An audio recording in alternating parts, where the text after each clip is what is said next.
Romains 8. Maintenant donc, il n'y a plus de condamnation pour ceux qui sont unis à Jésus-Christ. Car la loi de l'Esprit qui nous donne la vie dans l'union avec Jésus-Christ t'a libéré de la loi du péché et de la mort. Car ce que la loi était incapable de faire, parce que l'état de l'homme la rendait impuissante, Dieu l'a fait. Il a envoyé son propre Fils avec une nature semblable à celle des hommes pécheurs et, pour régler le problème du péché, il a exécuté sur cet homme la sanction qu'encourt le péché. Il l'a fait pour que la juste exigence de la loi soit pleinement satisfaite en ce qui nous concerne, nous qui vivons, non plus à la manière de l'homme livré à lui-même, mais dans la dépendance de l'Esprit. En effet, les hommes livrés à eux-mêmes tendent vers ce qui est conforme à l'homme livré à lui-même. Mais ceux qui ont l'Esprit tendent vers ce qui est conforme à l'Esprit. Car ce à quoi tend l'homme livré à lui-même mène à la mort, tandis que ce à quoi tend l'Esprit conduit à la vie et à la paix. En effet, l'homme livré à lui-même, dans toutes ses tendances, n'est que haine de Dieu. Il ne se soumet pas à la loi de Dieu, car il ne le peut même pas. Les hommes livrés à eux-mêmes sont incapables de plaire à Dieu. Vous, au contraire, vous n'êtes pas livrés à vous-même, mais vous dépendez de l'Esprit, puisque l'Esprit de Dieu habite en vous. Si quelqu'un n'a pas l'Esprit de Christ, il ne lui appartient pas. Or, si Christ est en vous, votre corps reste mortel à cause du péché, mais l'Esprit est source de vie, parce que vous avez été déclarés justes. Et si l'Esprit de celui qui a ressuscité Jésus habite en vous, celui qui a ressuscité Christ rendra aussi la vie à votre corps mortel par son Esprit qui habite en vous. Ainsi donc, frères et sœurs, si nous avons une obligation, ce n'est pas celle de vivre à la manière de l'homme livré à lui-même. Car si vous vivez à la manière de l'homme livré à lui-même, vous mourrez. Mais si, par l'Esprit, vous faites mourir les actes mauvais que vous accomplissez dans votre corps, vous vivrez. Car ceux qui sont conduits par l'Esprit de Dieu sont fils de Dieu.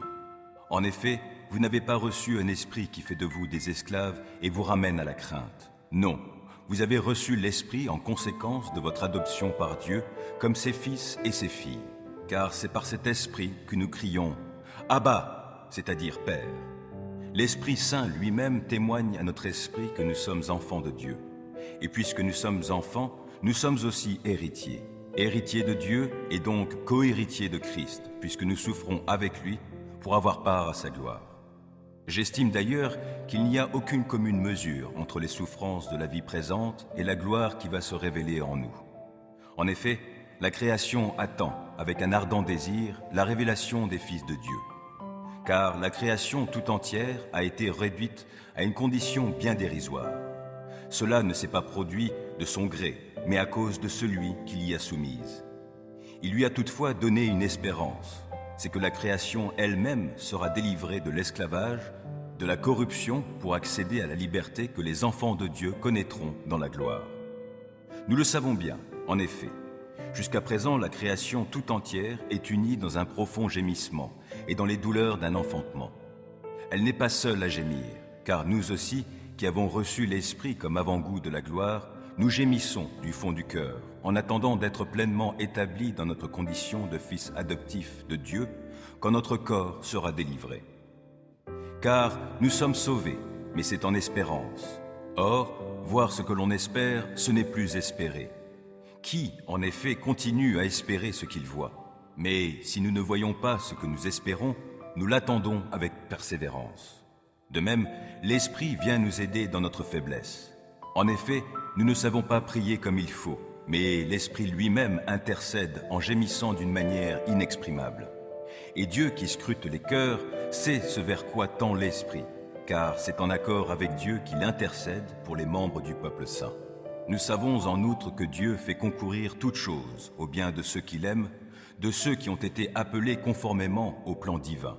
En effet, ceux que Dieu a connus d'avance, il les a aussi destinés d'avance à devenir conformes à l'image de son Fils, afin que celui-ci soit l'aîné de nombreux frères et sœurs.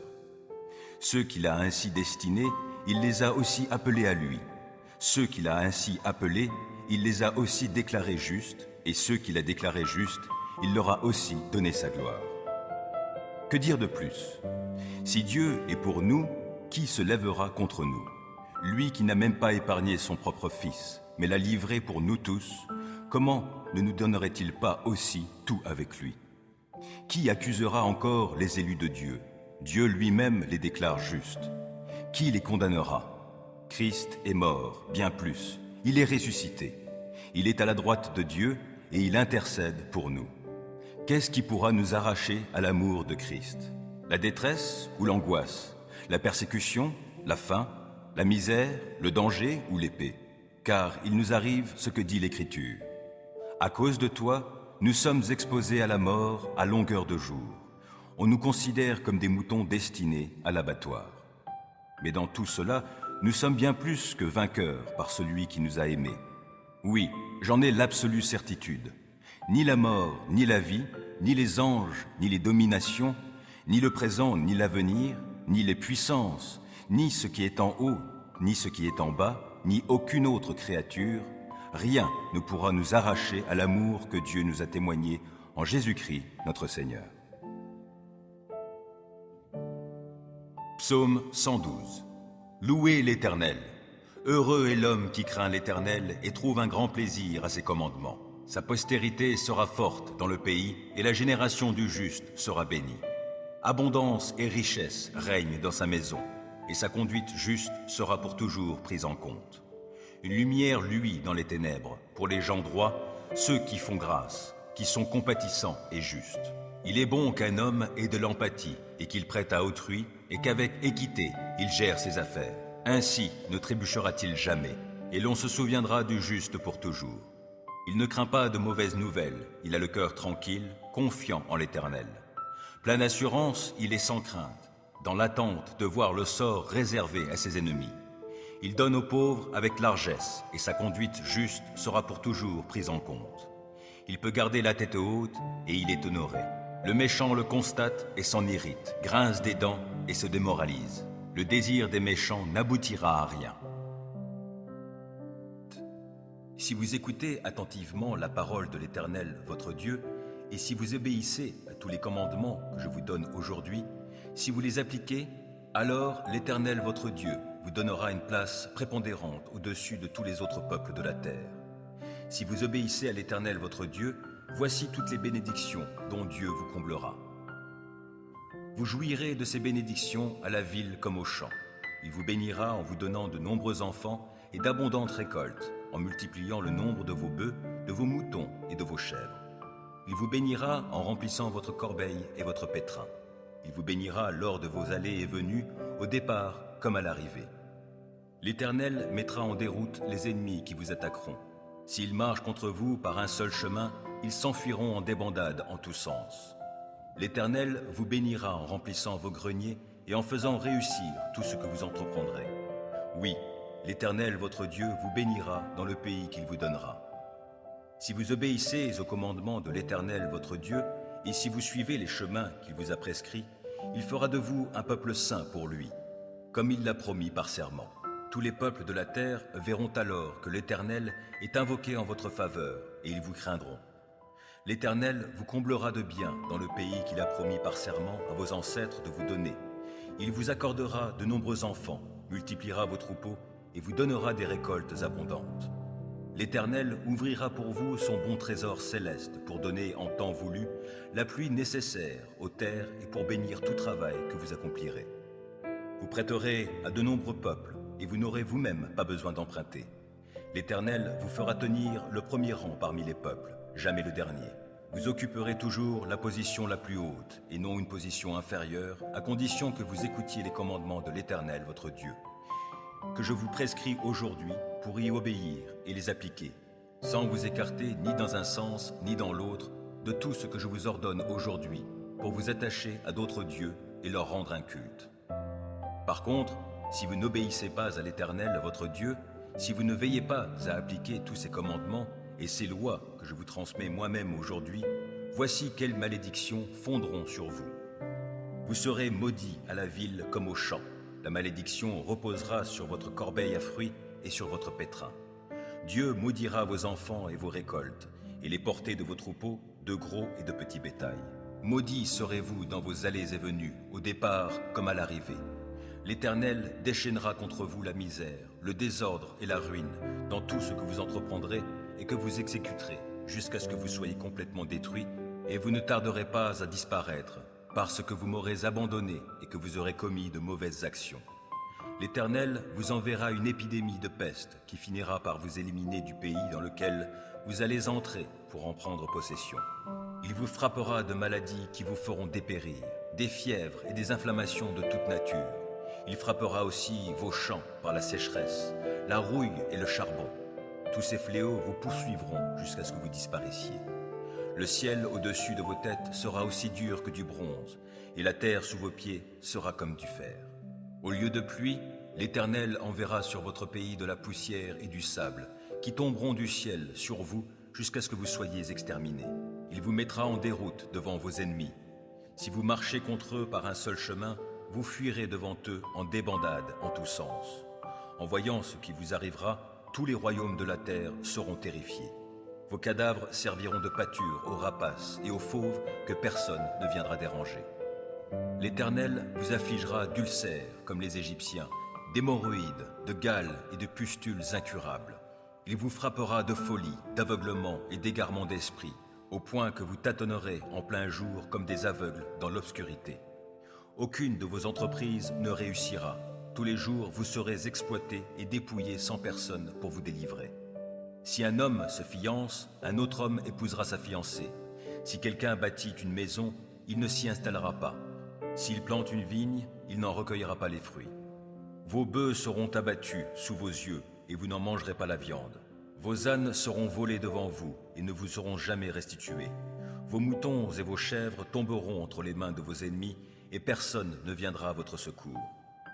Vos fils et vos filles seront livrés à un peuple étranger. Vos yeux s'épuiseront à force de guetter leur retour jour après jour, mais vous n'y pourrez rien. Un peuple que vous ne connaissez pas mangera les produits de votre terre et tout le produit de votre travail. Vous serez continuellement exploités et maltraités. À force de voir ce qui se présentera sous vos yeux, vous en perdrez la raison. L'Éternel vous frappera d'ulcères malins incurables aux genoux et aux cuisses, qui vous gagneront tout le corps, de la plante des pieds au sommet de la tête. L'Éternel vous exilera, avec le roi que vous aurez établi sur vous, chez un peuple que ni vous, ni vos ancêtres n'auront connu. Et là, vous serez asservis à d'autres dieux qui ne sont que du bois et de la pierre. Tous les peuples chez lesquels l'Éternel vous aura mené seront abasourdis de votre sort. Vous serez le sujet de leur moquerie et ils vous tourneront en dérision. Vous sèmerez beaucoup de grains dans vos champs, mais vous ferez de maigres récoltes, car les sauterelles auront tout dévasté. Vous planterez des vignes et vous y travaillerez, mais vous n'en boirez pas le vin, et vous n'aurez rien à y récolter, car les chenilles auront tout dévoré. Vous posséderez des oliviers sur tout votre territoire, mais vous n'en récolterez même pas assez d'huile pour enduire votre corps, car vos olives seront tombées avant d'être mûres. Vous donnerez naissance à des fils et des filles, mais vous ne les garderez pas avec vous, car ils s'en iront en captivité. Les criquets dévasteront tous vos arbres et mangeront les produits de vos terres. Les immigrés qui vivront parmi vous parviendront de plus en plus à une position au-dessus de la vôtre, tandis que vous déclinerez de plus en plus. Ce sont eux qui vous prêteront alors que vous n'aurez plus rien à leur prêter. Ils seront au premier rang et vous au dernier. Toutes ces malédictions fondront sur vous, vous poursuivront et vous atteindront jusqu'à ce que vous soyez exterminés, parce que vous n'aurez pas obéi à l'Éternel votre Dieu en observant les commandements et les lois qu'il vous a donnés. Ils seront pour vous et vos descendants un signe d'avertissement à jamais. Si vous ne servez pas l'Éternel votre Dieu avec la joie et le bonheur au cœur au sein de l'abondance en toutes choses, vous serez asservis aux ennemis que l'Éternel enverra contre vous. Vous aurez faim et soif, vous manquerez de vêtements et vous serez privés de tout. L'Éternel placera un joug de fer sur vos épaules jusqu'à ce qu'il vous ait détruit. Il lancera contre vous, depuis les confins du monde, un peuple lointain, dont vous ne comprendrez pas la langue. Il fondra sur vous comme un aigle sur sa proie. Ce sera un peuple d'hommes au visage dur, sans respect pour le vieillard, ni pitié pour les enfants. Ils dévoreront votre bétail et les produits de votre sol, jusqu'à ce que vous soyez exterminés. Vous mourrez de faim, car ils ne vous laisseront ni blé, ni vin, ni huile, ni veau, ni agneau, ni chevreau, jusqu'à ce qu'il vous ait fait périr. Ils assiégeront vos villes jusqu'à ce que s'écroulent dans tout votre territoire les hautes murailles fortifiées dans lesquelles vous aurez mis votre confiance. Ils assiégeront toutes les villes du pays que l'Éternel votre Dieu vous donne. Pendant le siège, vos ennemis vous réduiront à une telle détresse que vous en viendrez à manger vos propres enfants. Oui, vous dévorerez la chair des fils et des filles que l'Éternel votre Dieu vous aura donnés. L'homme le plus délicat et le plus raffiné parmi vous regardera avec malveillance son frère, sa femme qu'il aura serrée contre son cœur et les enfants qui lui resteront encore, de peur d'avoir à partager avec eux la chair de ses enfants, seule nourriture dont il disposera encore, dans la détresse à laquelle vos ennemis vous auront réduit en assiégeant toutes vos villes. La femme la plus délicate et la plus raffinée parmi vous, celle qui était si délicate et si raffinée qu'elle ne se risquait même pas à poser la plante du pied sur le sol, regardera avec malveillance le mari qu'elle a serré contre son cœur, son fils et sa fille, car elle voudra manger toute seule, en cachette, le bébé qu'elle vient de mettre au monde, et son placenta dont elle sera juste délivrée, à cause de la détresse à laquelle vous auront réduit vos ennemis en assiégeant toutes vos villes. Si vous ne veillez pas avec soin à appliquer toutes les paroles de cette loi consignée dans ce livre, pour craindre celui qui est glorieux et redoutable, c'est-à-dire l'Éternel votre Dieu, alors l'Éternel interviendra de façon prodigieuse pour vous frapper, vous et vos descendants, de plaies intenses et tenaces. Il vous infligera des maladies graves et persistantes. Il déchaînera contre vous toutes ces plaies d'Égypte que vous avez redoutées, et elles s'attacheront à vous. De plus, il vous enverra toutes sortes de maladies et de fléaux qui ne sont pas mentionnés dans ce livre de la loi, jusqu'à ce que vous soyez exterminés. Après avoir été aussi nombreux que les étoiles du ciel, vous ne serez plus qu'une poignée d'hommes, parce que vous n'aurez pas obéi à l'Éternel votre Dieu. Il arrivera donc qu'autant l'Éternel s'était plu à vous combler et à vous multiplier, autant il prendra plaisir à vous faire périr et disparaître. Ainsi, vous serez arrachés du pays où vous allez entrer pour en prendre possession, et l'Éternel vous dispersera parmi tous les peuples d'un bout de la terre à l'autre. Là, vous serez asservis à d'autres dieux que ni vous, ni vos ancêtres n'auraient connus, des dieux de bois et de pierre. Même au milieu de ces peuples étrangers, vous ne trouverez ni tranquillité, ni lieu où vous installer pour mener une existence paisible.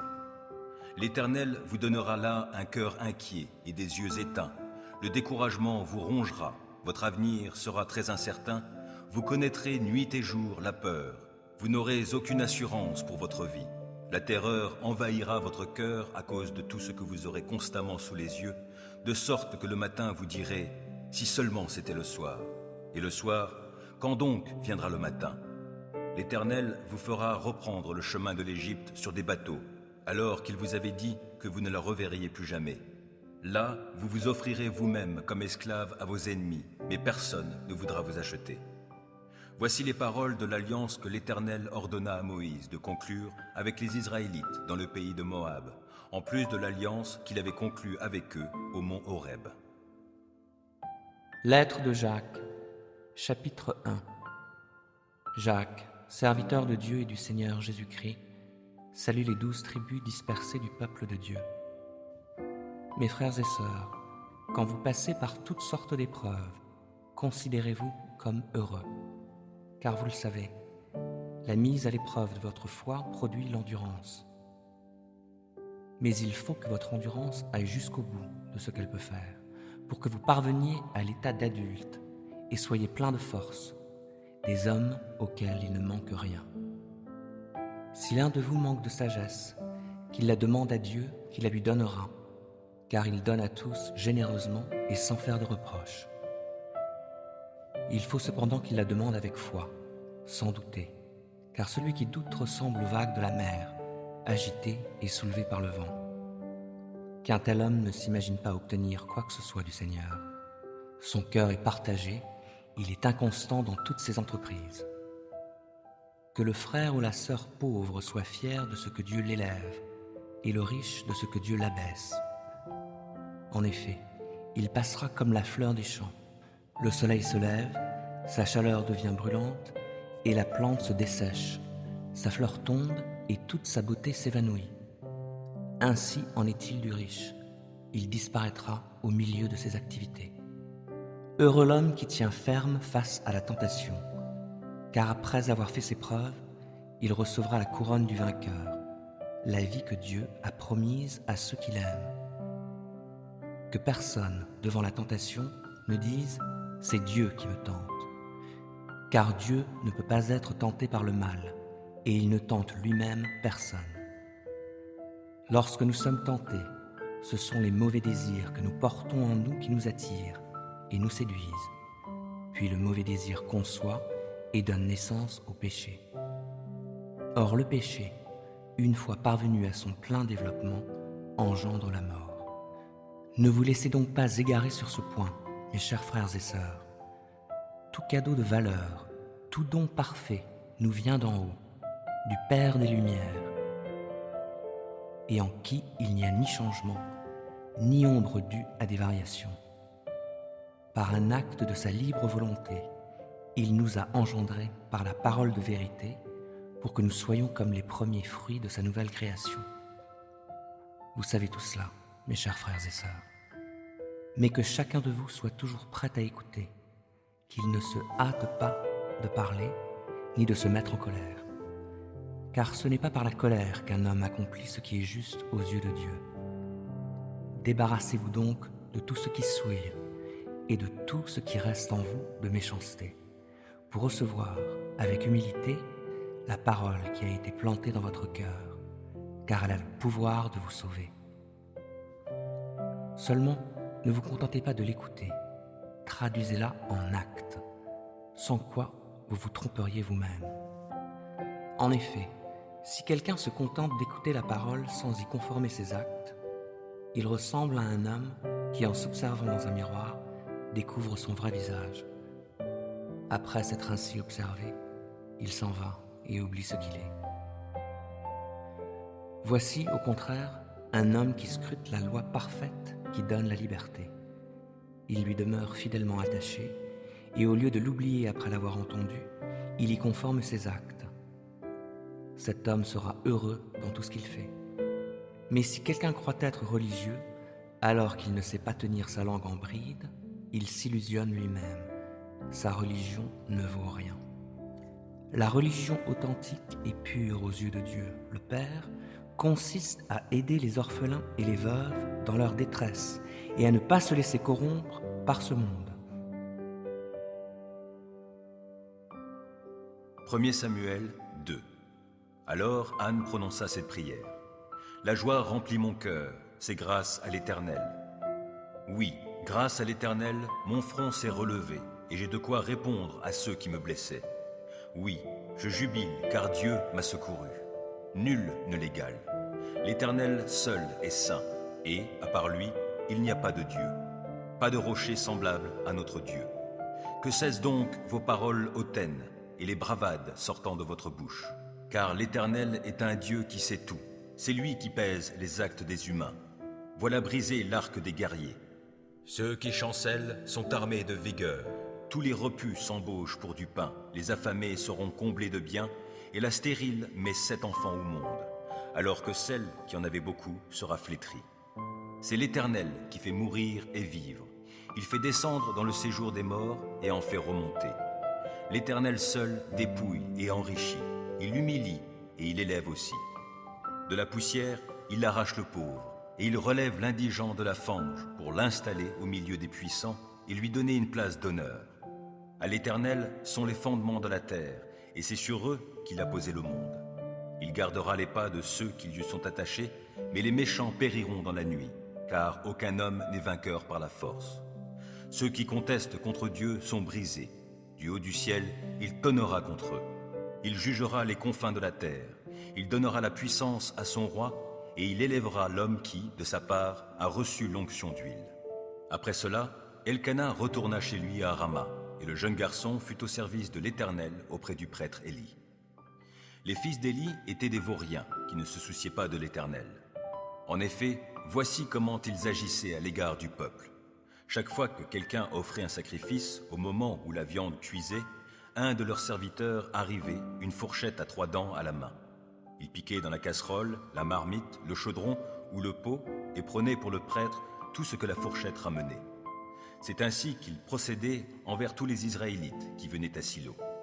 Et même parfois, Avant que l'on fasse brûler la graisse, le serviteur du prêtre arrivait et disait à l'homme qui offrait le sacrifice : « Donne-moi de la viande à rôtir pour le prêtre, car il n'acceptera de toi que de la viande crue, il ne veut pas de viande cuite. » Si l'offrant objectait : « Il faut d'abord brûler la graisse, ensuite tu pourras prendre ce que tu voudras », le serviteur lui répondait : « Tu m'en donnes immédiatement, sinon j'en prends de force. » Le péché de ces jeunes gens était très grave aux yeux de l'Éternel, car ils profanaient les offrandes faites à l'Éternel.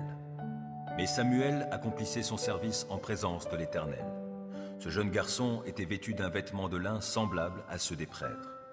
Chaque année, sa mère lui confectionnait un petit vêtement qu'elle lui apportait quand elle venait avec son mari offrir le sacrifice annuel.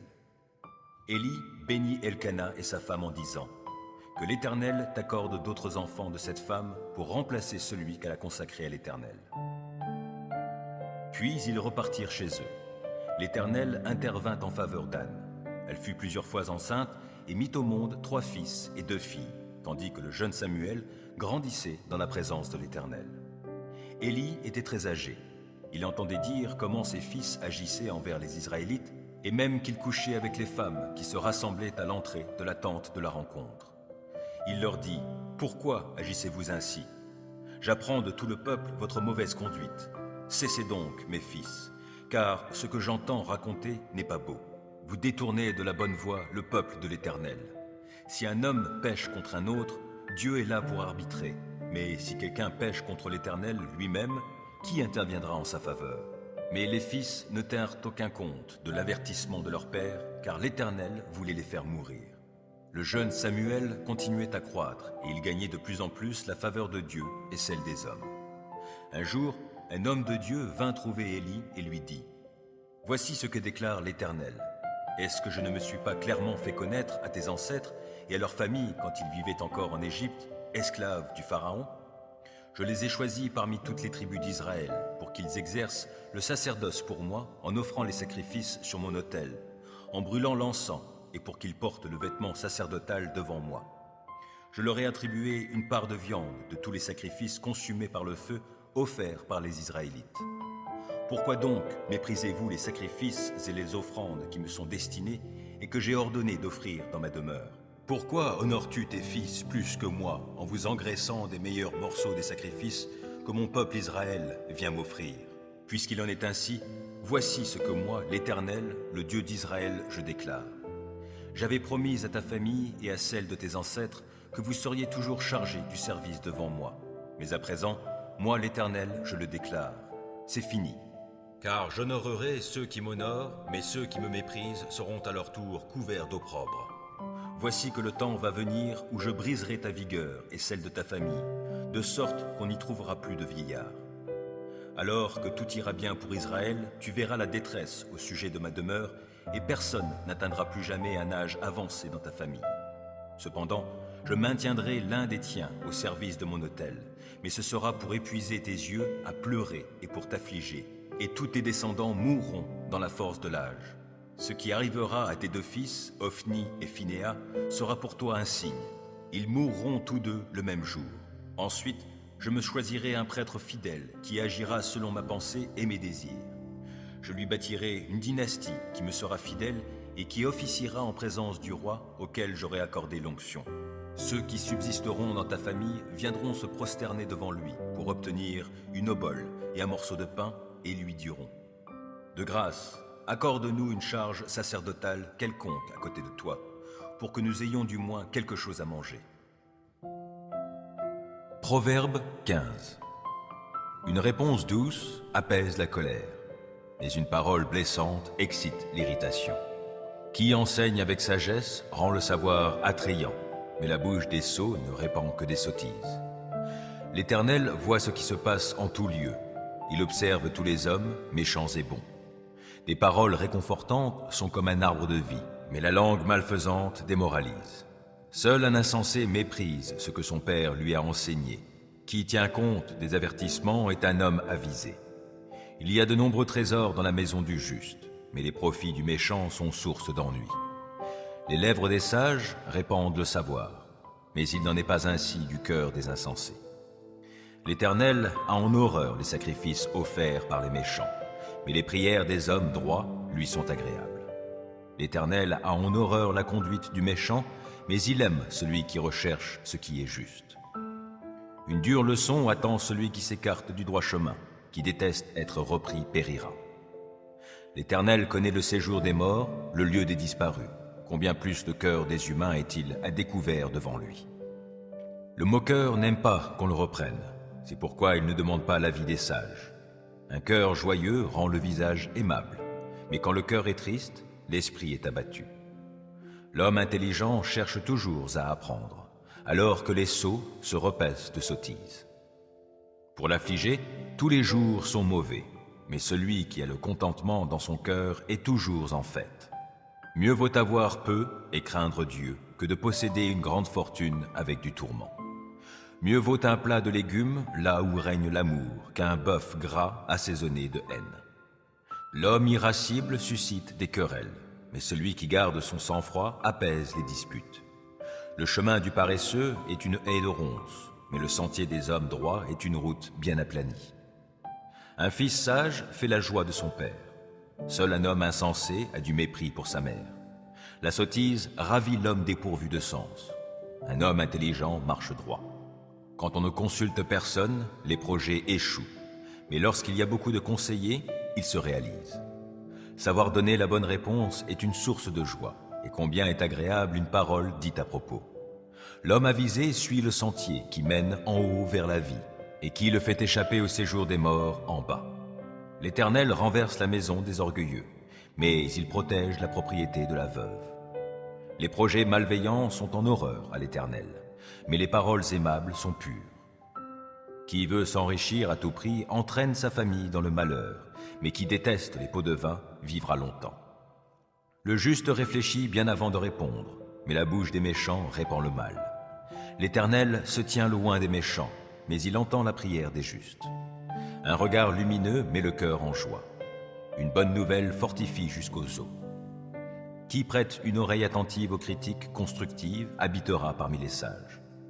Qui refuse d'être repris se méprise lui-même, mais qui écoute les avertissements acquiert du bon sens. La crainte de l'Éternel est une école de la sagesse. Avant d'être honoré, il faut savoir être humble.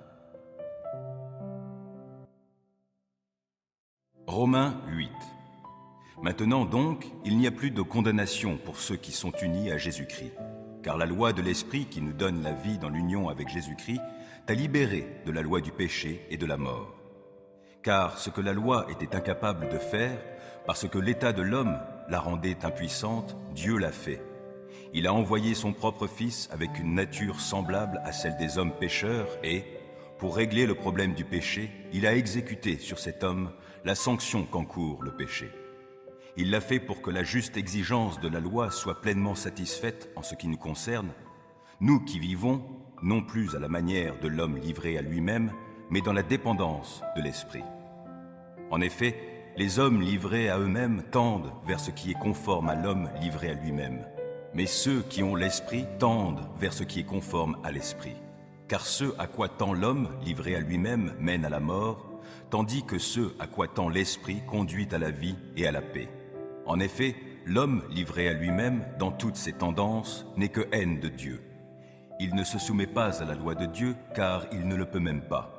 Les hommes livrés à eux-mêmes sont incapables de plaire à Dieu. Vous, au contraire, vous n'êtes pas livrés à vous-même, mais vous dépendez de l'Esprit, puisque l'Esprit de Dieu habite en vous.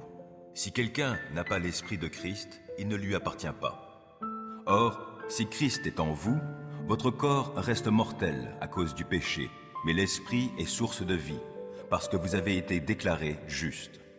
Et si l'Esprit de celui qui a ressuscité Jésus habite en vous, celui qui a ressuscité Christ rendra aussi la vie à votre corps mortel par son Esprit qui habite en vous. Ainsi donc, frères et sœurs, si nous avons une obligation, ce n'est pas celle de vivre à la manière de l'homme livré à lui-même. Car si vous vivez à la manière de l'homme livré à lui-même, vous mourrez. Mais si, par l'Esprit, vous faites mourir les actes mauvais que vous accomplissez dans votre corps, vous vivrez. Car ceux qui sont conduits par l'Esprit de Dieu sont fils de Dieu.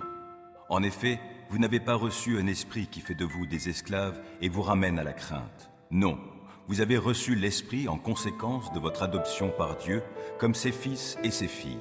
car c'est par cet esprit que nous crions « Abba », c'est-à-dire Père. L'Esprit Saint lui-même témoigne à notre esprit que nous sommes enfants de Dieu. Et puisque nous sommes enfants, nous sommes aussi héritiers. Héritiers de Dieu et donc co-héritiers de Christ, puisque nous souffrons avec lui pour avoir part à sa gloire.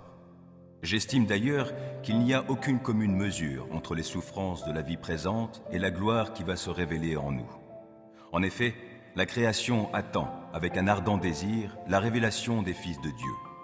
Car la création tout entière a été réduite à une condition bien dérisoire. Cela ne s'est pas produit de son gré, mais à cause de celui qui l'y a soumise.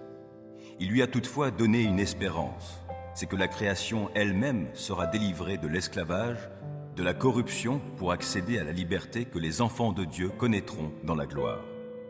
Nous le savons bien, en effet.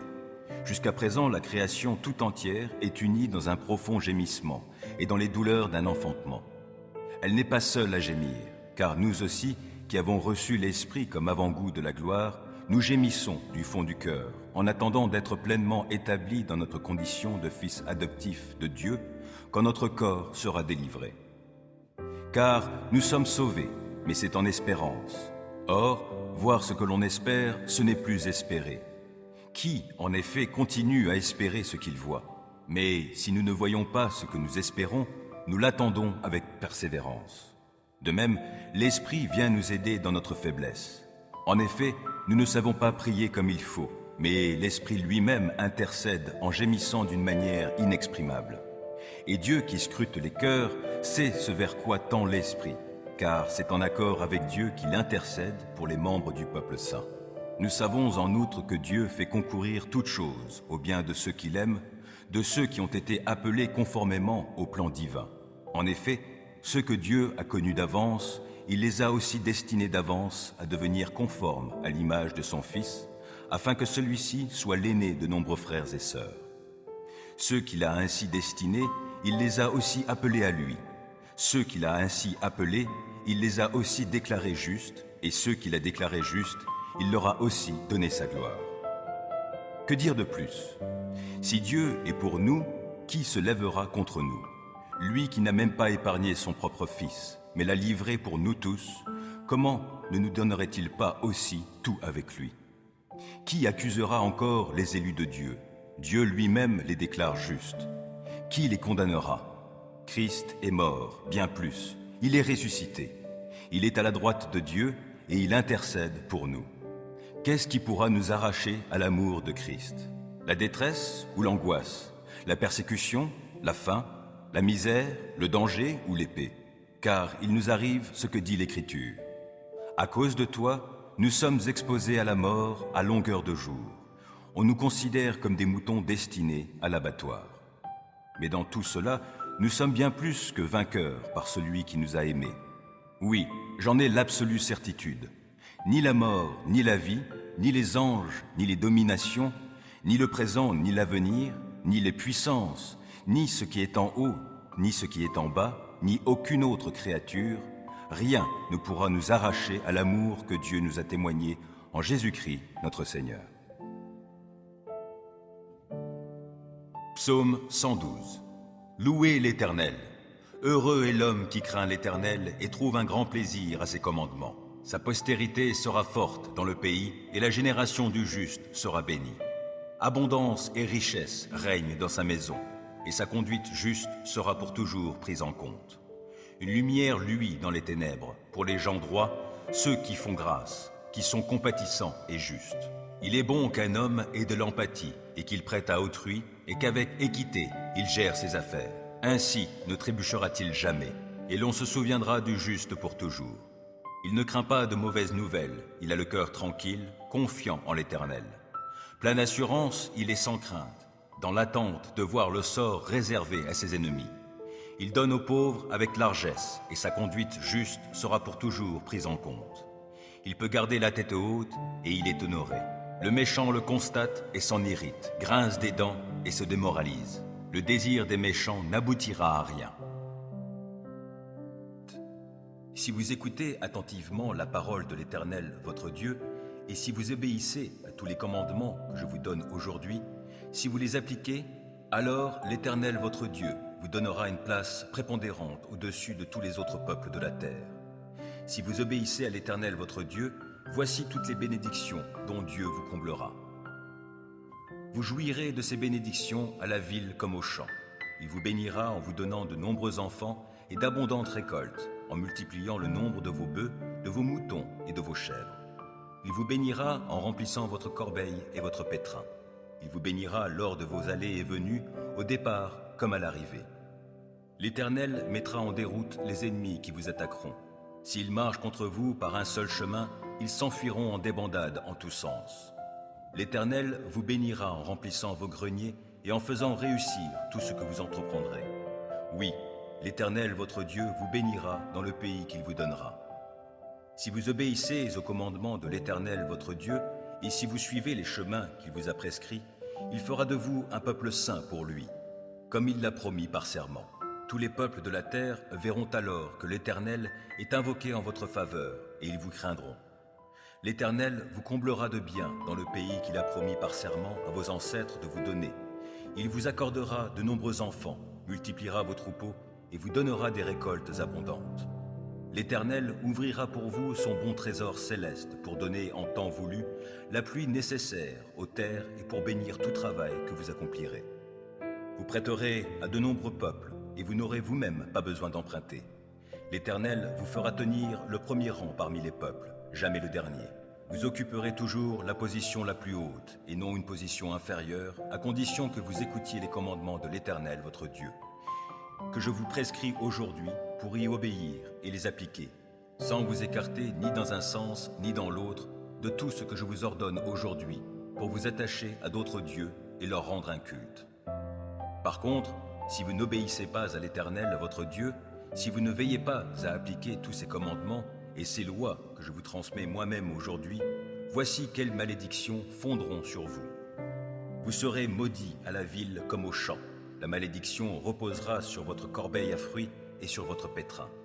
Dieu maudira vos enfants et vos récoltes, et les portées de vos troupeaux, de gros et de petits bétails. Maudits serez-vous dans vos allées et venues, au départ comme à l'arrivée. L'Éternel déchaînera contre vous la misère, le désordre et la ruine dans tout ce que vous entreprendrez et que vous exécuterez, jusqu'à ce que vous soyez complètement détruits, et vous ne tarderez pas à disparaître, parce que vous m'aurez abandonné et que vous aurez commis de mauvaises actions. L'Éternel vous enverra une épidémie de peste qui finira par vous éliminer du pays dans lequel vous allez entrer pour en prendre possession. Il vous frappera de maladies qui vous feront dépérir, des fièvres et des inflammations de toute nature. Il frappera aussi vos champs par la sécheresse, la rouille et le charbon. Tous ces fléaux vous poursuivront jusqu'à ce que vous disparaissiez. Le ciel au-dessus de vos têtes sera aussi dur que du bronze, et la terre sous vos pieds sera comme du fer. Au lieu de pluie, l'Éternel enverra sur votre pays de la poussière et du sable, qui tomberont du ciel sur vous jusqu'à ce que vous soyez exterminés. Il vous mettra en déroute devant vos ennemis. Si vous marchez contre eux par un seul chemin, vous fuirez devant eux en débandade en tous sens. En voyant ce qui vous arrivera, tous les royaumes de la terre seront terrifiés. Vos cadavres serviront de pâture aux rapaces et aux fauves que personne ne viendra déranger. L'Éternel vous affligera d'ulcères comme les Égyptiens, d'hémorroïdes, de gales et de pustules incurables. Il vous frappera de folie, d'aveuglement et d'égarement d'esprit, au point que vous tâtonnerez en plein jour comme des aveugles dans l'obscurité. Aucune de vos entreprises ne réussira. Tous les jours, vous serez exploités et dépouillés sans personne pour vous délivrer. Si un homme se fiance, un autre homme épousera sa fiancée. Si quelqu'un bâtit une maison, il ne s'y installera pas. S'il plante une vigne, il n'en recueillera pas les fruits. Vos bœufs seront abattus sous vos yeux, et vous n'en mangerez pas la viande. Vos ânes seront volés devant vous, et ne vous seront jamais restitués. Vos moutons et vos chèvres tomberont entre les mains de vos ennemis, et personne ne viendra à votre secours. Vos fils et vos filles seront livrés à un peuple étranger. Vos yeux s'épuiseront à force de guetter leur retour jour après jour, mais vous n'y pourrez rien. Un peuple que vous ne connaissez pas mangera les produits de votre terre et tout le produit de votre travail. Vous serez continuellement exploités et maltraités. À force de voir ce qui se présentera sous vos yeux, vous en perdrez la raison. L'Éternel vous frappera d'ulcères malins incurables aux genoux et aux cuisses, qui vous gagneront tout le corps, de la plante des pieds au sommet de la tête. L'Éternel vous exilera, avec le roi que vous aurez établi sur vous, chez un peuple que ni vous, ni vos ancêtres n'auront connu. Et là, vous serez asservis à d'autres dieux, qui ne sont que du bois et de la pierre. Tous les peuples chez lesquels l'Éternel vous aura menés seront abasourdis de votre sort. Vous serez le sujet de leur moquerie, et ils vous tourneront en dérision. Vous sèmerez beaucoup de grains dans vos champs, mais vous ferez de maigres récoltes, car les sauterelles auront tout dévasté. Vous planterez des vignes et vous y travaillerez, mais vous n'en boirez pas le vin, et vous n'aurez rien à y récolter, car les chenilles auront tout dévoré. Vous posséderez des oliviers sur tout votre territoire, mais vous n'en récolterez même pas assez d'huile pour enduire votre corps, car vos olives seront tombées avant d'être mûres. Vous donnerez naissance à des fils et des filles, mais vous ne les garderez pas avec vous, car ils s'en iront en captivité. Les criquets dévasteront tous vos arbres et mangeront les produits de vos terres. Les immigrés qui vivront parmi vous parviendront de plus en plus à une position au-dessus de la vôtre, tandis que vous déclinerez de plus en plus. Ce sont eux qui vous prêteront alors que vous n'aurez plus rien à leur prêter. Ils seront au premier rang et vous au dernier. Toutes ces malédictions fondront sur vous, vous poursuivront et vous atteindront jusqu'à ce que vous soyez exterminés, parce que vous n'aurez pas obéi à l'Éternel votre Dieu en observant les commandements et les lois qu'il vous a donnés. Ils seront pour vous et vos descendants un signe d'avertissement à jamais. Si vous ne servez pas l'Éternel votre Dieu avec la joie et le bonheur au cœur au sein de l'abondance en toutes choses, vous serez asservis aux ennemis que l'Éternel enverra contre vous. Vous aurez faim et soif, vous manquerez de vêtements et vous serez privés de tout. L'Éternel placera un joug de fer sur vos épaules jusqu'à ce qu'il vous ait détruit. Il lancera contre vous, depuis les confins du monde, un peuple lointain, dont vous ne comprendrez pas la langue. Il fondra sur vous comme un aigle sur sa proie. Ce sera un peuple d'hommes au visage dur, sans respect pour le vieillard, ni pitié pour les enfants. Ils dévoreront votre bétail et les produits de votre sol jusqu'à ce que vous soyez exterminés. Vous mourrez de faim, car ils ne vous laisseront ni blé, ni vin, ni huile, ni veau, ni agneau, ni chevreau, jusqu'à ce qu'ils vous aient fait périr. Ils assiégeront vos villes jusqu'à ce que s'écroulent dans tout votre territoire les hautes murailles fortifiées dans lesquelles vous aurez mis votre confiance. Ils assiégeront toutes les villes du pays que l'Éternel votre Dieu vous donne. Pendant le siège, vos ennemis vous réduiront à une telle détresse que vous en viendrez à manger vos propres enfants. Oui, vous dévorerez la chair des fils et des filles que l'Éternel votre Dieu vous aura donnés. L'homme le plus délicat et le plus raffiné parmi vous regardera avec malveillance son frère, sa femme qui l'aura serré contre son cœur et les enfants qui lui resteront encore, de peur d'avoir à partager avec eux la chair de ses enfants, seule nourriture dont il disposera encore, dans la détresse à laquelle vos ennemis vous auront réduit en assiégeant toutes vos villes. La femme la plus délicate et la plus raffinée parmi vous, celle qui était si délicate et si raffinée qu'elle ne se risquait même pas à poser la plante du pied sur le sol, regardera avec malveillance le mari qu'elle a serré contre son cœur, son fils et sa fille, car elle voudra manger toute seule, en cachette, le bébé qu'elle vient de mettre au monde, et son placenta dont elle sera juste délivrée, à cause de la détresse à laquelle vous auront réduit vos ennemis en assiégeant toutes vos villes. Si vous ne veillez pas avec soin à appliquer toutes les paroles de cette loi consignée dans ce livre, pour craindre celui qui est glorieux et redoutable, c'est-à-dire l'Éternel votre Dieu, alors l'Éternel interviendra de façon prodigieuse pour vous frapper, vous et vos descendants, de plaies intenses et tenaces. Il vous infligera des maladies graves et persistantes. Il déchaînera contre vous toutes ces plaies d'Égypte que vous avez redoutées, et elles s'attacheront à vous. De plus, il vous enverra toutes sortes de maladies et de fléaux qui ne sont pas mentionnés dans ce livre de la loi, jusqu'à ce que vous soyez exterminés. Après avoir été aussi nombreux que les étoiles du ciel, vous ne serez plus qu'une poignée d'hommes, parce que vous n'aurez pas obéi à l'Éternel votre Dieu.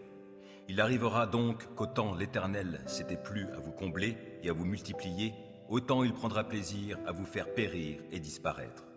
Ainsi, vous serez arrachés du pays où vous allez entrer pour en prendre possession, et l'Éternel vous dispersera parmi tous les peuples d'un bout de la terre à l'autre.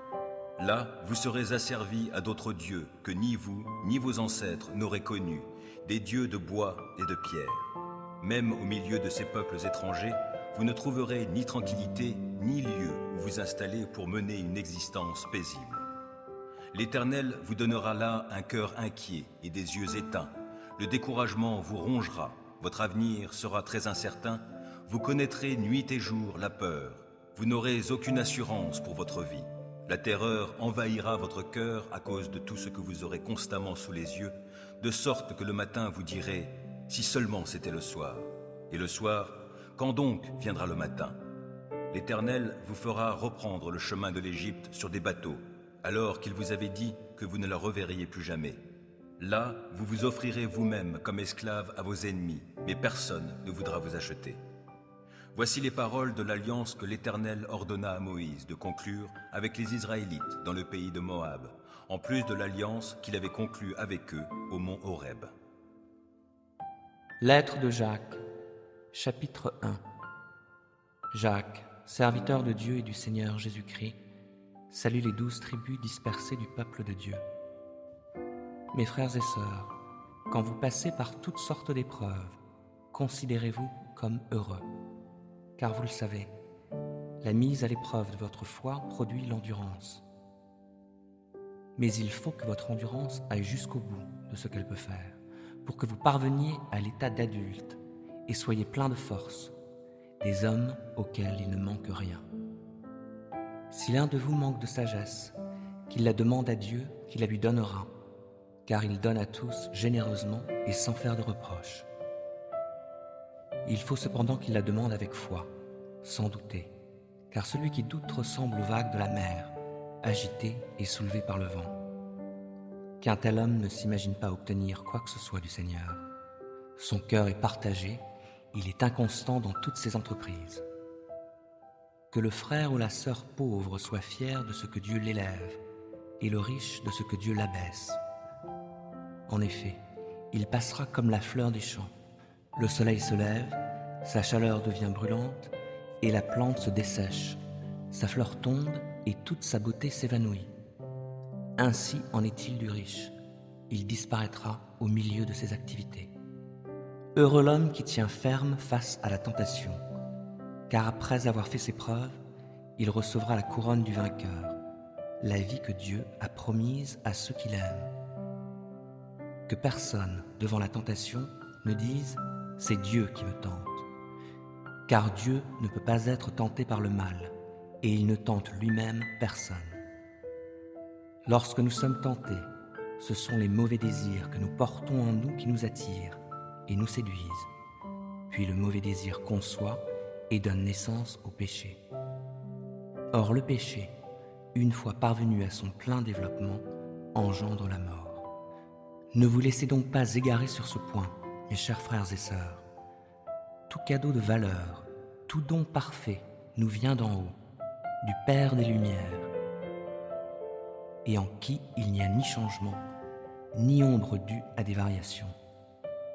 Par un acte de sa libre volonté, il nous a engendrés par la parole de vérité pour que nous soyons comme les premiers fruits de sa nouvelle création. Vous savez tout cela, mes chers frères et sœurs. Mais que chacun de vous soit toujours prêt à écouter, qu'il ne se hâte pas de parler ni de se mettre en colère. Car ce n'est pas par la colère qu'un homme accomplit ce qui est juste aux yeux de Dieu. Débarrassez-vous donc de tout ce qui souille et de tout ce qui reste en vous de méchanceté, pour recevoir avec humilité la parole qui a été plantée dans votre cœur, car elle a le pouvoir de vous sauver. Seulement, ne vous contentez pas de l'écouter, traduisez-la en actes, sans quoi vous vous tromperiez vous-même. En effet, si quelqu'un se contente d'écouter la parole sans y conformer ses actes, il ressemble à un homme qui, en s'observant dans un miroir, découvre son vrai visage. Après s'être ainsi observé, il s'en va et oublie ce qu'il est. Voici, au contraire, un homme qui scrute la loi parfaite qui donne la liberté. Il lui demeure fidèlement attaché, et au lieu de l'oublier après l'avoir entendu, il y conforme ses actes. Cet homme sera heureux dans tout ce qu'il fait. Mais si quelqu'un croit être religieux, alors qu'il ne sait pas tenir sa langue en bride, il s'illusionne lui-même. sa religion ne vaut rien. La religion authentique et pure aux yeux de Dieu, le Père, consiste à aider les orphelins et les veuves dans leur détresse et à ne pas se laisser corrompre par ce monde. 1 Samuel 2. Alors Anne prononça cette prière. La joie remplit mon cœur, c'est grâce à l'Éternel. Oui, grâce à l'Éternel, mon front s'est relevé, et j'ai de quoi répondre à ceux qui me blessaient. Oui, je jubile, car Dieu m'a secouru. Nul ne l'égale. L'Éternel seul est saint, et, à part lui, il n'y a pas de Dieu. Pas de rocher semblable à notre Dieu. Que cessent donc vos paroles hautaines et les bravades sortant de votre bouche. Car l'Éternel est un Dieu qui sait tout. C'est lui qui pèse les actes des humains. Voilà brisé l'arc des guerriers. Ceux qui chancellent sont armés de vigueur. Tous les repus s'embauchent pour du pain. Les affamés seront comblés de biens, et la stérile met 7 enfants au monde, alors que celle qui en avait beaucoup sera flétrie. C'est l'Éternel qui fait mourir et vivre. Il fait descendre dans le séjour des morts et en fait remonter. L'Éternel seul dépouille et enrichit. Il humilie et il élève aussi. De la poussière, il arrache le pauvre, et il relève l'indigent de la fange pour l'installer au milieu des puissants et lui donner une place d'honneur. À l'Éternel sont les fondements de la terre, et c'est sur eux qu'il a posé le monde. Il gardera les pas de ceux qui lui sont attachés, mais les méchants périront dans la nuit, car aucun homme n'est vainqueur par la force. Ceux qui contestent contre Dieu sont brisés. Du haut du ciel, il tonnera contre eux. Il jugera les confins de la terre. Il donnera la puissance à son roi, et il élèvera l'homme qui, de sa part, a reçu l'onction d'huile. Après cela, Elkana retourna chez lui à Rama, et le jeune garçon fut au service de l'Éternel auprès du prêtre Élie. Les fils d'Élie étaient des vauriens qui ne se souciaient pas de l'Éternel. En effet, voici comment ils agissaient à l'égard du peuple. Chaque fois que quelqu'un offrait un sacrifice, au moment où la viande cuisait, un de leurs serviteurs arrivait, une fourchette à 3 dents à la main. Il piquait dans la casserole, la marmite, le chaudron ou le pot et prenait pour le prêtre tout ce que la fourchette ramenait. C'est ainsi qu'il procédait envers tous les Israélites qui venaient à Silo. Et même parfois, avant que l'on fasse brûler la graisse, le serviteur du prêtre arrivait et disait à l'homme qui offrait le sacrifice : « Donne-moi de la viande à rôtir pour le prêtre, car il n'acceptera de toi que de la viande crue, il ne veut pas de viande cuite. Si l'offrant objectait, il faut d'abord brûler la graisse, ensuite tu pourras prendre ce que tu voudras. » Le serviteur lui répondait : « Tu m'en donnes immédiatement, sinon j'en prends de force. » Le péché de ces jeunes gens était très grave aux yeux de l'Éternel, car ils profanaient les offrandes faites à l'Éternel. Mais Samuel accomplissait son service en présence de l'Éternel. Ce jeune garçon était vêtu d'un vêtement de lin semblable à ceux des prêtres. Chaque année, sa mère lui confectionnait un petit vêtement qu'elle lui apportait quand elle venait avec son mari offrir le sacrifice annuel. Élie bénit Elkana et sa femme en disant : « Que l'Éternel t'accorde d'autres enfants de cette femme pour remplacer celui qu'elle a consacré à l'Éternel. » Puis ils repartirent chez eux. L'Éternel intervint en faveur d'Anne. Elle fut plusieurs fois enceinte et mit au monde 3 fils et 2 filles, tandis que le jeune Samuel grandissait dans la présence de l'Éternel. Élie était très âgé. Il entendait dire comment ses fils agissaient envers les Israélites et même qu'ils couchaient avec les femmes qui se rassemblaient à l'entrée de la tente de la rencontre. Il leur dit : « Pourquoi agissez-vous ainsi ? J'apprends de tout le peuple votre mauvaise conduite. Cessez donc, mes fils, car ce que j'entends raconter n'est pas beau. Vous détournez de la bonne voie le peuple de l'Éternel. Si un homme pêche contre un autre, Dieu est là pour arbitrer. Mais si quelqu'un pêche contre l'Éternel lui-même, qui interviendra en sa faveur ? Mais les fils ne tinrent aucun compte de l'avertissement de leur père, car l'Éternel voulait les faire mourir.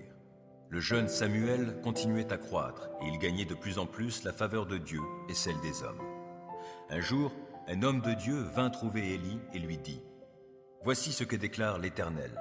Est-ce que je ne me suis pas clairement fait connaître à tes ancêtres et à leurs familles quand ils vivaient encore en Égypte, esclaves du Pharaon ? Je les ai choisis parmi toutes les tribus d'Israël pour qu'ils exercent le sacerdoce pour moi en offrant les sacrifices sur mon autel, en brûlant l'encens et pour qu'ils portent le vêtement sacerdotal devant moi. Je leur ai attribué une part de viande de tous les sacrifices consumés par le feu offerts par les Israélites. Pourquoi donc méprisez-vous les sacrifices et les offrandes qui me sont destinés et que j'ai ordonné d'offrir dans ma demeure? Pourquoi honores-tu tes fils plus que moi en vous engraissant des meilleurs morceaux des sacrifices que mon peuple Israël vient m'offrir? Puisqu'il en est ainsi, voici ce que moi, l'Éternel, le Dieu d'Israël, je déclare. J'avais promis à ta famille et à celle de tes ancêtres que vous seriez toujours chargés du service devant moi. Mais à présent, moi, l'Éternel, je le déclare. C'est fini. Car j'honorerai ceux qui m'honorent, mais ceux qui me méprisent seront à leur tour couverts d'opprobre. Voici que le temps va venir où je briserai ta vigueur et celle de ta famille, de sorte qu'on n'y trouvera plus de vieillards. Alors que tout ira bien pour Israël, tu verras la détresse au sujet de ma demeure, et personne n'atteindra plus jamais un âge avancé dans ta famille. Cependant, je maintiendrai l'un des tiens au service de mon autel, mais ce sera pour épuiser tes yeux à pleurer et pour t'affliger, et tous tes descendants mourront dans la force de l'âge. Ce qui arrivera à tes deux fils, Ophni et Phinéa, sera pour toi un signe. Ils mourront tous deux le même jour. Ensuite, je me choisirai un prêtre fidèle qui agira selon ma pensée et mes désirs. Je lui bâtirai une dynastie qui me sera fidèle et qui officiera en présence du roi auquel j'aurai accordé l'onction. Ceux qui subsisteront dans ta famille viendront se prosterner devant lui pour obtenir une obole et un morceau de pain et lui diront: de grâce, accorde-nous une charge sacerdotale quelconque à côté de toi, pour que nous ayons du moins quelque chose à manger. Proverbe 15. Une réponse douce apaise la colère, mais une parole blessante excite l'irritation. Qui enseigne avec sagesse rend le savoir attrayant, mais la bouche des sots ne répand que des sottises. L'Éternel voit ce qui se passe en tout lieu. Il observe tous les hommes, méchants et bons. Des paroles réconfortantes sont comme un arbre de vie, mais la langue malfaisante démoralise. Seul un insensé méprise ce que son père lui a enseigné. Qui tient compte des avertissements est un homme avisé. Il y a de nombreux trésors dans la maison du juste, mais les profits du méchant sont source d'ennui. Les lèvres des sages répandent le savoir, mais il n'en est pas ainsi du cœur des insensés. L'Éternel a en horreur les sacrifices offerts par les méchants, mais les prières des hommes droits lui sont agréables. L'Éternel a en horreur la conduite du méchant, mais il aime celui qui recherche ce qui est juste. Une dure leçon attend celui qui s'écarte du droit chemin, qui déteste être repris périra. L'Éternel connaît le séjour des morts, le lieu des disparus. Combien plus de cœur des humains est-il à découvert devant lui? Le moqueur n'aime pas qu'on le reprenne, c'est pourquoi il ne demande pas l'avis des sages. Un cœur joyeux rend le visage aimable, mais quand le cœur est triste, l'esprit est abattu. L'homme intelligent cherche toujours à apprendre, alors que les sots se repaissent de sottises. Pour l'affliger, tous les jours sont mauvais, mais celui qui a le contentement dans son cœur est toujours en fête. Mieux vaut avoir peu et craindre Dieu que de posséder une grande fortune avec du tourment. Mieux vaut un plat de légumes là où règne l'amour qu'un bœuf gras assaisonné de haine. L'homme irascible suscite des querelles, mais celui qui garde son sang-froid apaise les disputes. Le chemin du paresseux est une haie de ronces, mais le sentier des hommes droits est une route bien aplanie. Un fils sage fait la joie de son père. Seul un homme insensé a du mépris pour sa mère. La sottise ravit l'homme dépourvu de sens. Un homme intelligent marche droit. Quand on ne consulte personne, les projets échouent. Mais lorsqu'il y a beaucoup de conseillers, ils se réalisent. Savoir donner la bonne réponse est une source de joie, et combien est agréable une parole dite à propos. L'homme avisé suit le sentier qui mène en haut vers la vie, et qui le fait échapper au séjour des morts en bas. L'Éternel renverse la maison des orgueilleux, mais il protège la propriété de la veuve. Les projets malveillants sont en horreur à l'Éternel, mais les paroles aimables sont pures.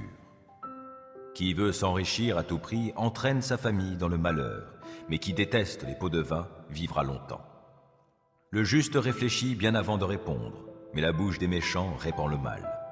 L'Éternel se tient loin des méchants, mais il entend la prière des justes. Un regard lumineux met le cœur en joie. Une bonne nouvelle fortifie jusqu'aux os.